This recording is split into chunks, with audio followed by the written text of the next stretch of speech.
games. Arsenal still very much in front, but only just. Look at Manchester City, hot on their trail now, only 2 points behind. The pressure is on, and I'm pretty sure Mikel Arteta is finishing. All right, let's welcome in our Don Hutchison, who's known for his slightly accurate percentages, which we're going to get to in a bit. But speaking of being accurate and spot on, our Frank Leboeuf predicted this. Yes, and I was right about 1 minute or 10 seconds. No, but that's something that I like. Yeah, everybody is predicting that Arsenal is going to win the Premier League, but we have a race. Yeah. It's a pity that Chelsea fell asleep today again. But Man City, Aston Villa, they're chasing Arsenal, and it's good for the Premier League. It's what we want. We want suspense, and it's what we have. And I'm very, very pleased, even if I think that Arsenal is the best team in the Premier League this season. Yeah, it's an interesting one there when we look at this game here. Shaka, I mean, how many times on this show have you said that this title, even though Liverpool are the defending champions, the way Arsenal were going at one point, it looked like it was theirs to lose. But here we are now talking about a 2-point gap. Yeah, I'm with you. I've been saying all along this is Arsenal's side to lose. But before I get to Arsenal, I have to give Villa credit. Yeah. I thought it was an incredible game of football.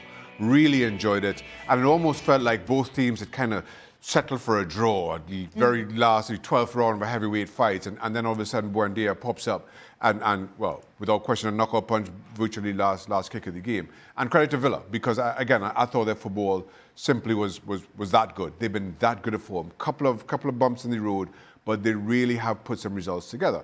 Credit to them and Unai Emery for the way they continue to go about their business. From an Arsenal perspective, It feels like yesterday we were talking about Eberechi Eze and his performance against Spurs and how good he looked through the middle. And he could have been taken off after 30 minutes. I'll be honest. Now, I am as willing as anybody to sing Eze's praises. Of course. But everything from Arsenal came down the right-hand side in that first half. Everything came through Bukayo Saka. The change had to be made because Eze was just non-existent. And then the other thing is, Sandro Trossard, he always seems to pop up exactly when needed. I think he is one of the most undervalued players in the Premier League.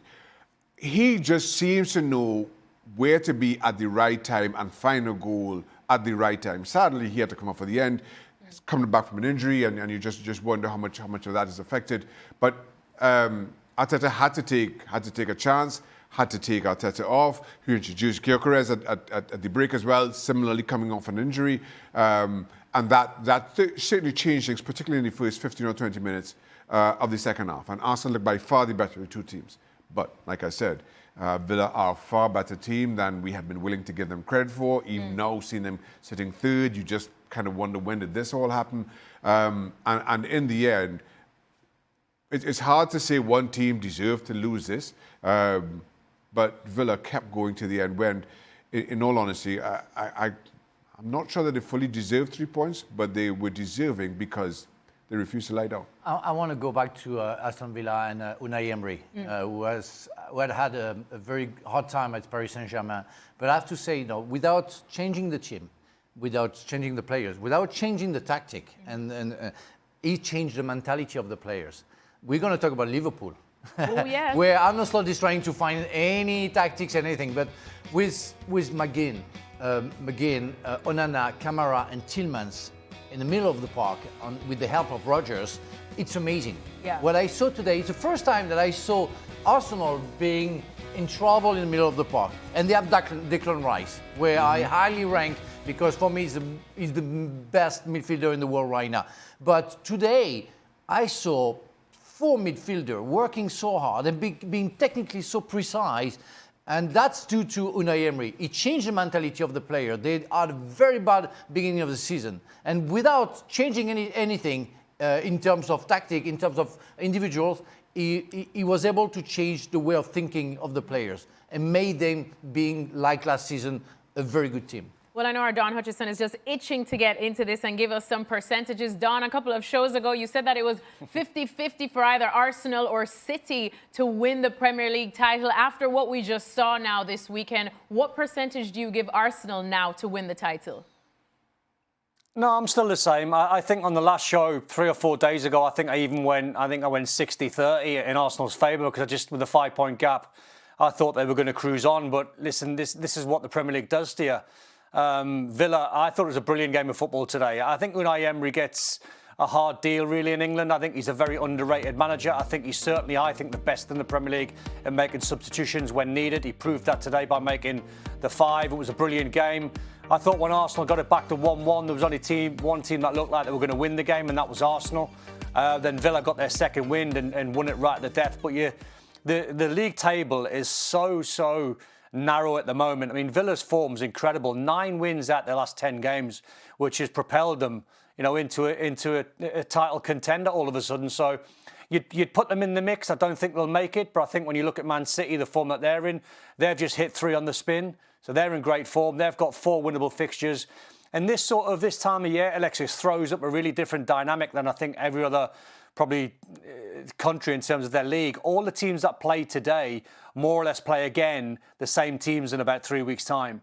So, Leeds have to play Liverpool at Anfield in 3 or 4 weeks' time. Villa have to play Arsenal, then at the Emirates. It's just one of these quirks of the Premier League.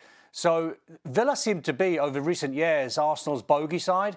And it was a brilliant, entertaining game of football today. But I wouldn't read too much into Arsenal losing the game today. It was just one game too far for them after the win last time out 3 or 4 days ago.